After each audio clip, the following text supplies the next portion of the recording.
Today I'm going to share with you a rejuvenation meditation. Within the practices of Kundalini Yoga are amazing breathwork centered meditations. And this one in particular is very, very potent for our glandular system. The glands are the guardians of your health. And we primarily focus on the pituitary gland, which is the gland that's here in the very front portion of the brain. It's just above the roof of the mouth. And this is where the mantra, the science of mantra, the nod, comes into such a beautiful play. Because as we're tapping the tongue in specific patterns, Satanama, Satanama, Waheguru, Satanama, Waheguru. I'm using those two sound currents as example because that's what we're going to be utilizing today in our rejuvenation meditation practice. But when we create those sounds audibly, our tongue is tapping in a very specific coding pattern, like a drum head, on the roof of the mouth. We have 84 meridian points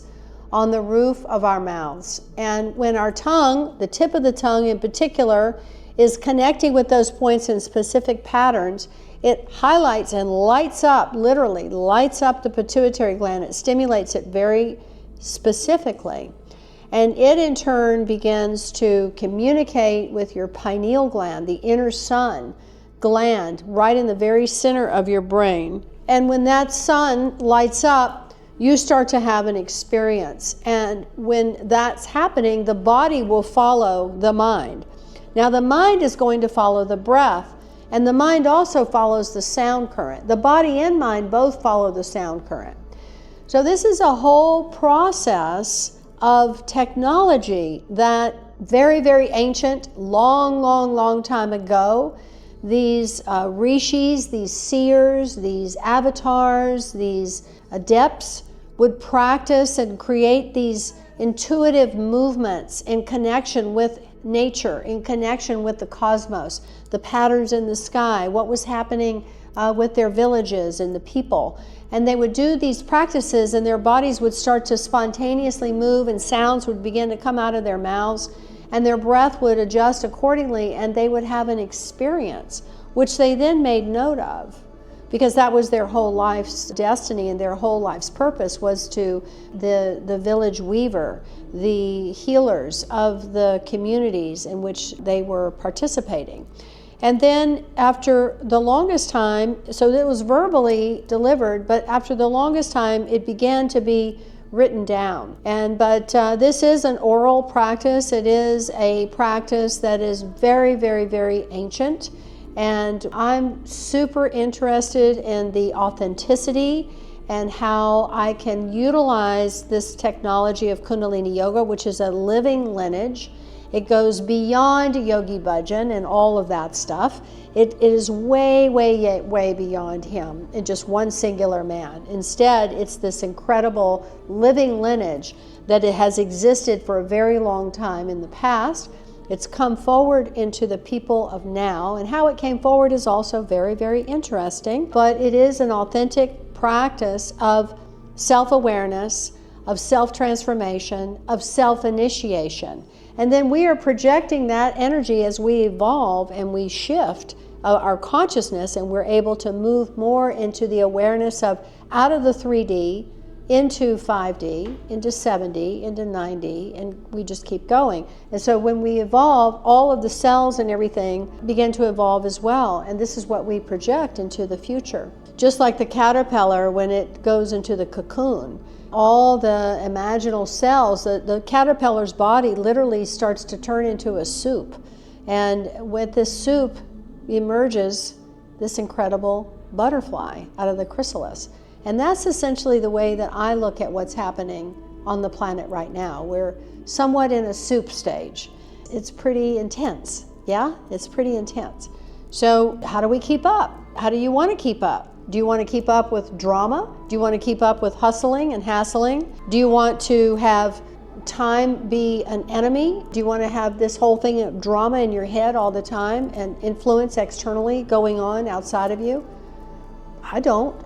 I'm very clear on what I want and what I'm doing. And so what I'm doing is I'm focusing on my inner voice, my intuition. I also surround myself in environments. Even when I travel, I'm still very aware that I'm secured. I have a bubble that I'm working out in and around with all of my external environments.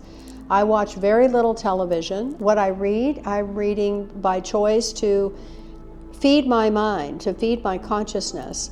And the people that I surround myself with, you know, I don't go to bars at all or any of that. Not saying that that's bad. Maybe you have to work in a bar, and that's great if that's what you need to do to earn your living. No problem. So I certainly am not slamming that by any means, because we're all householders and everyone's got a career. I mean, here in Las Vegas, the Strip is a big factor. It's a center hub of how people make money. And the Strip is a pretty intense overstimulation, focused on overstimulation. Again, it showcases the unexpected. But I look at the creativity and the artistry in all of it. That's how I look at it. And I also see you as me, and me as you. So I feel that connection. But I think you get what I'm saying, yeah? And you always have a choice whether you want to work with someone or hang out with somebody or not. There's always that choice. Boy, I really went off on a tangent on that one.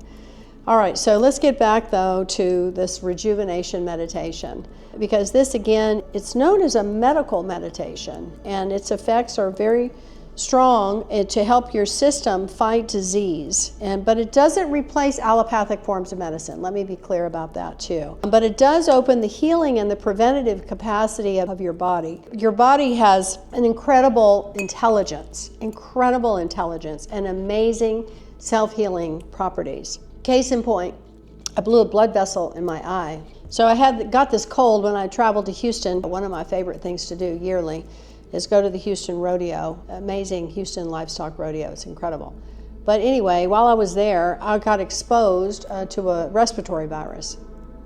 It happens, yeah?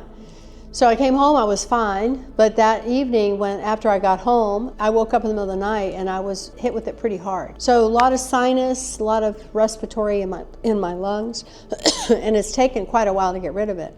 But I blew a blood vessel in my eye. Now, I've never done that before, and it just spontaneously happened because I was blowing my nose like there was no tomorrow. And I guess at one point I blew my nose and vessel in my eye burst. I didn't even feel it. I wasn't even aware of it until I walked back into my office and Jen was like, "Oh my God, your eye, what's happening?" So my point of telling you this story is that usually it takes 2 or 3 weeks for that to dissipate in most people. My eye was cleared in 4 days. And what I was doing was just, putting compresses on it, resting the eye. I didn't look at my computer very little at all during that time, or my phone. And I have this drops that come from Mexico, from the Mayan medicine, that is honey. And it's honey from the stingless bees, Melapono bees. They're the tiny, I think they're the smallest bee in the world. And they don't have a sting, but they make this honey that's pure medicine for the eyes. So my dear sister, Anahata, had given me a little bottle, and she's quite a medicine woman. And she had just given me that bottle like maybe 3 weeks prior. So I remembered it and started putting it in my eye as well. And just the combination of using, that powerful medicine of the honey and resting and doing my breathing techniques of just relaxing, deep relaxing and restoring, I was able to clear the blood out of my eye in 4 days. That's pretty astonishing. And things like that happen a lot, which if you just allow yourself and give yourself the opportunity to create the space, and that's the key. You got to slow down and create the space to allow it to unfold for you. I just want to have you pay attention to that. Burned like hell. Fuck yes, it hurts to put that honey in your eye. I was warned that it was going to be uncomfortable. Well, that's mildly putting it. So yeah, when you put it in your eye immediately has a reaction that it's very intense, but you feel it and I taste the honey. It's really weird. I taste the honey, and then, my whole eye just kind of goes, whoa, and just gets real stingy and ooey. So I just relax into it and let it just coat my whole eyeball, because you feel it. It's honey. It just sort of eviscerates and goes into the whole eyeball. And then after about, 20 minutes or so, my eye gets real red. And then after about 20 minutes, my eye is so clear and so bright, It's amazing. Of course, you do one eye and you got to do the other one because you know what's coming. After you do the first one, you're like, oh my God, always forget how intense this is.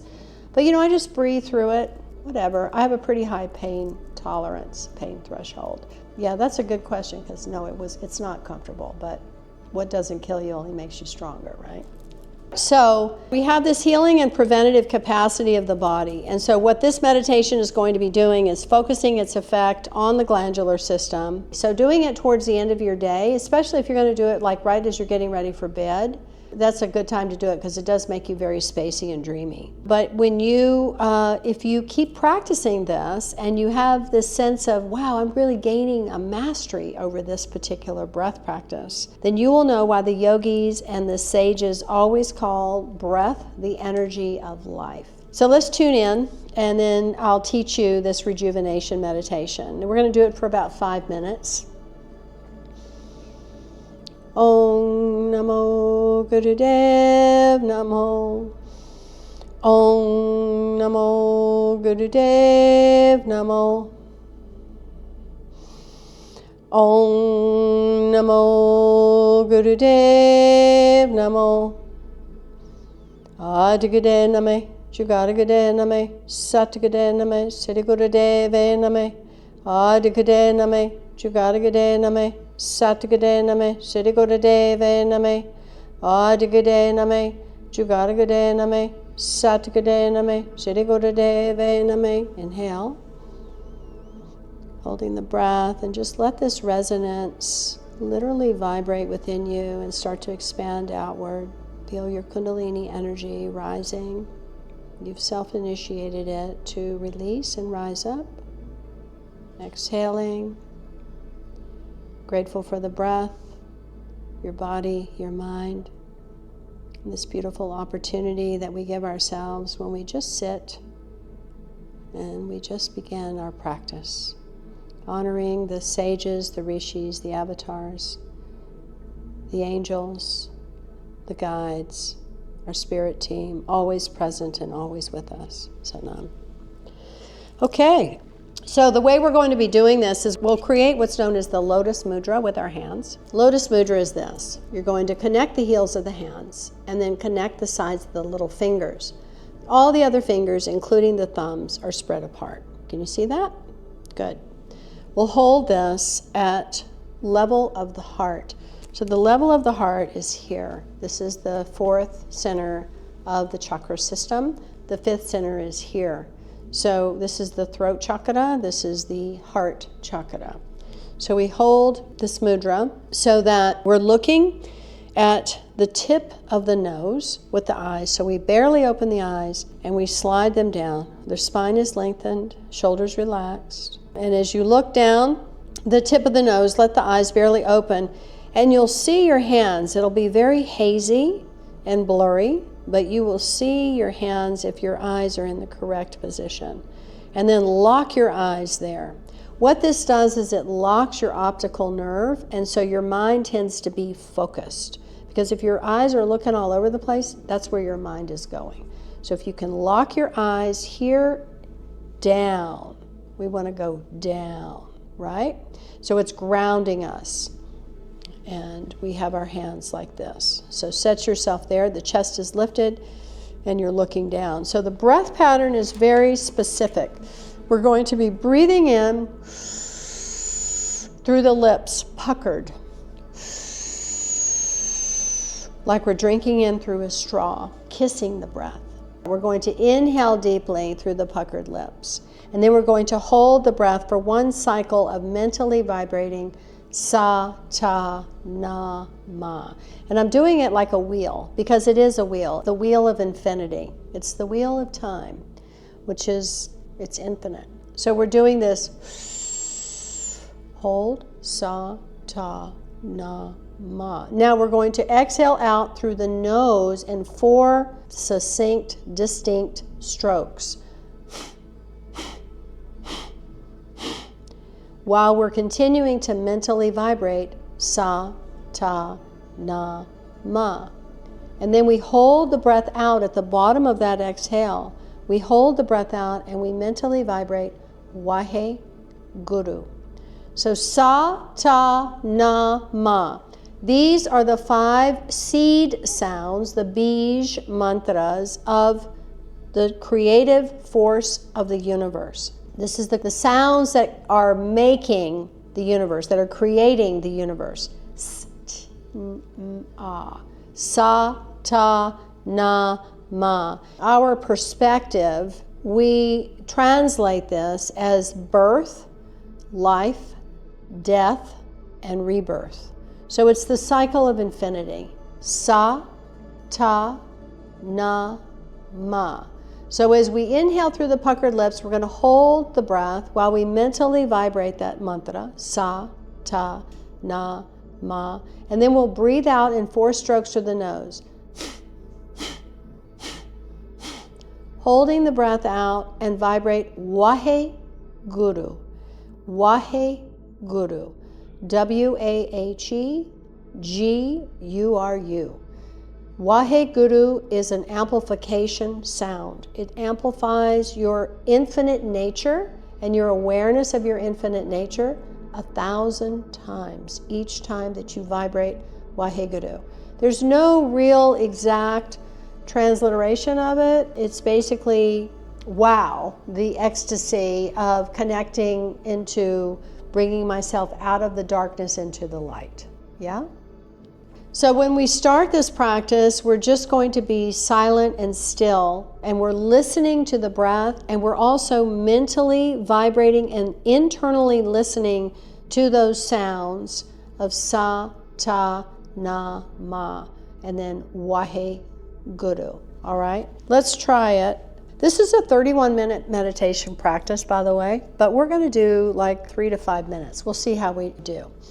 All right, so putting your hands into the mudra. So you got the mantra, right? Satanama, and then Wahe Guru, because I'm not going to be saying it out loud. We're going to be mentally vibrating it. And I want you to be very clear to hear the sounds in your mind and feel the sounds, feel the vibration of these sounds. This is important. Just go with it. All right, so lock in your posture. Spine is straight, shoulders relaxed, your chest is lifted, chin is slightly drawn in. You've got the mudra happening. Your thumbs are not touching. Now closing the eyes down and then barely opening the eyes, looking down to the tip of the nose and then sliding the hands down beyond that into the hands and even beyond that down into the earth. Just feel that connection with your eyes and your focus down through this lotus into the earth. All right, let's begin.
Last one.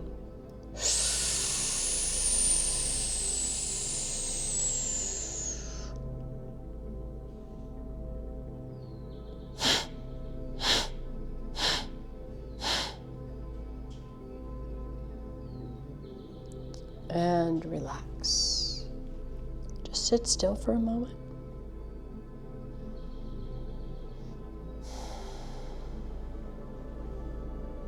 Closing the eyes down. Just sit very still. Just sit in that what we call the fluid state.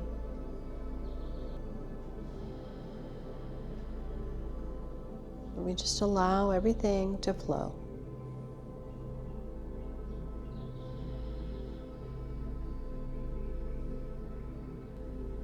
Just give yourself the opportunity to just be in the present moment, just sitting. If your thoughts are being super busy thinking ahead of what's to come or perhaps in the past, just observe, no problem. Just be aware that that's where your thoughts are taking you. Come back to sitting here. Just relaxed and breathing. Stay with that sense of the big sky mind. Good. Inhale and exhale. Nice.